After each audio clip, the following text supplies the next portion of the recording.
Star Trek Strange New Worlds, sonunda Teğmen Erika Ortegas'a saf Star Trek hikayesinde hak ettiği ilgiyi Geçen haftaki tartışmalı komedi bölümünün ardından, Strange New Worlds, Star Trek'in en beğenilen bölümlerinden bazılarını anımsatan, sade bir hikaye sunan Terrarium temellere geri dönüyor. Andrew Kutz'un yönettiği ve Alan B. McElroy'un yazdığı Star Trek Strange New Worlds, 3. sezon 9. bölüm Terrarium, Teğmen Ortegas'ın yıldız gemisi Enterprise'ın mevcut attığı kişisel bir günlükle başlıyor. Gemi, yerçekimi anomalileriyle dolu, keşfedilmemiş uzayın tuhaf bir bölgesini keşfediyor ve Ortegas, tek bir görev için bir mekikle yola çıkıyor. Aniden beliren bir solucan deliği, Ortegas'ı ve mekiğinin içine çekilerek Enterprise'dan ışık yılları kadar uzakta bir noktasını sağlıyor. Kaptan Christopher Pike, subaylarından birini geride reddederken, Teğmen Nyota Uhura, arkadaşını kurtarmanın yollarını umutsuz. Bu arada Erika, mekiğinin düştüğü ıssız aya yalnız olmadığını kısa sürede keşfediyor. Teğmen Erika Ortegas, sonunda parlama anını yakaladı. Star Trek Strange New Worlds 3. sezon premierinde Gorn tarafından ağır şekilde yaralanan Teğmen Ortegas, TSSB benzeri semptomlarla mücadele ediyor. Hikayesi sezonun büyük bölümünde arka planda kaldı, ancak 9. bölümde sonunda Erika ön plana çıkıyor ve Melissa Navya'da fazlasıyla hakkını veriyor. Mekiği çorak bir aya düştükten sonra Ortegas, Enterprise ile iletişim kurmanın bir yolunu bulamadan kendini mahsur kalmış buluyor.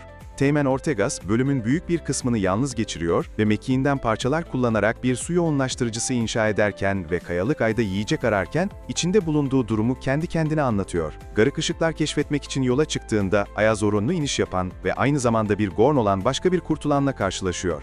Ortegas hemen savunmaya geçiyor ve Gorn saldırmaya hazır gibi görünüyor ama sonra vazgeçiyor. Şaşırtıcı bir şekilde Gorn, ayda yaşayan akrep benzeri uzaylılardan birini öldürüyor ve bir kısmını Erika'ya yiyecek olarak veriyor. Erika ve dişi Gorn istikrarsız bir ateşkes kuruyor ve bu zamanla bir dostluğa dönüşüyor. Elbette Erika'nın Gorn'a satranç oynamayı öğretmesi biraz saçma ama hikaye çoğunlukla işe yarıyor ve Gorn'u insanlaştırmaya yardımcı oluyor. Terrarium, Star Trek yeni neslin Düşman ve Darmok gibi klasik Star Trek bölümlerinin yanı sıra, Gorn'u ilk kez tanıtan Star Trek orijinal serinin arenasını da anımsatıyor. Yavaş ve oldukça basit bir bölüm ve belki de diğer Trek hikayelerinden biraz fazla alıntı yapıyor ama yine de bölümün sonunda kendimi duygusal buldum. Kaptan Pike ve mürettebatı bir memuru geride bırakmayı reddediyor. Terrarium, zamanının çoğunu Ortegas ve yeni Gorn dostuyla geçiriyor, ancak bölüm düzenli olarak Kaptan Pike ve mürettebatı ile görüşüyor. Ortegas ve mekiğinin solucan deliğine çekildiğini varsayıyorlar, ancak onu aramak için fazla zamanları yok.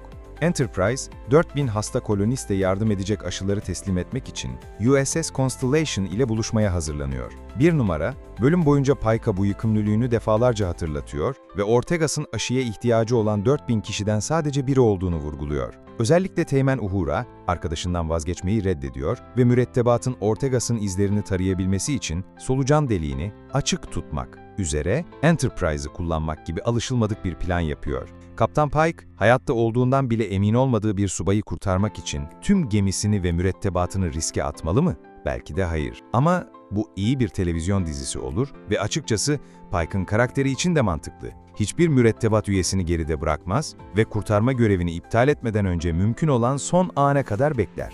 Pike aramayı iptal ettiği anda Erika ve Gorn, ayın atmosferini tutuşturmayı başararak Pike'ın dikkatini çeker ve bu süreçte neredeyse kendilerini de yakıp kül ederler. Terrarium, Gorn'u yeniden icat ediyor ve bir toz düşmanını geri getiriyor. Star Trek Strange New Worlds, Gorn'u Star Trek orijinal serideki ilk görünümlerinden bu yana önemli ölçüde değiştirdi. Ancak Terrarium buna güzel bir açıklama getiriyor. Teğmen Laan Noonien Singh, bir iniş ekibiyle Ay'a vardığında Gorn'u hemen düşman olarak görüyor ve Erika itiraz edemeden Gorn ölüyor. Erika'nın arkadaş dediği Gorn'un ani bir sonu var. Ama bölümün burada darbelerini esirgememesini takdir ediyorum. Ortegas tüm bu adaletsizliğe öfkelenirken etrafındaki her şey donuyor ve tuhaf bir varlık beliriyor. Bu varlık kendisini arenada Kaptan James T. Kirk'ü ve Gorn kaptanını çorak bir gezegende mahsur bırakan aynı güçlü ırk olan bir metron olarak tanıtıyor. Metronlar, tıpkı Kirk ve Gorn kaptanına yaptıkları gibi Ortegas ve Gorn'u da bu aya getirdiler. Her şeyi çözmeden önce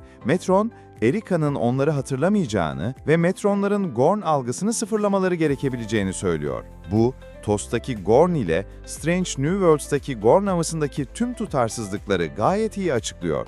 Star Trek, Strange New Worlds, Terrarium'la devrim niteliğinde bir şey yapmasa da hayranlarına beklediğimiz Ortegas hikayesini sunan sağlam bir bölüm daha sunuyor. Melissa Navia, bölümün büyük bölümünü ya tek başına ya da çoğunlukla CGI Gorn'la birlikte oynayarak geçiriyor ve karakterine serinin çoğunda başaramadığı kadar kişilik katıyor. Yine de bir süreliğine görevlerden uzak durmak isteyebilir.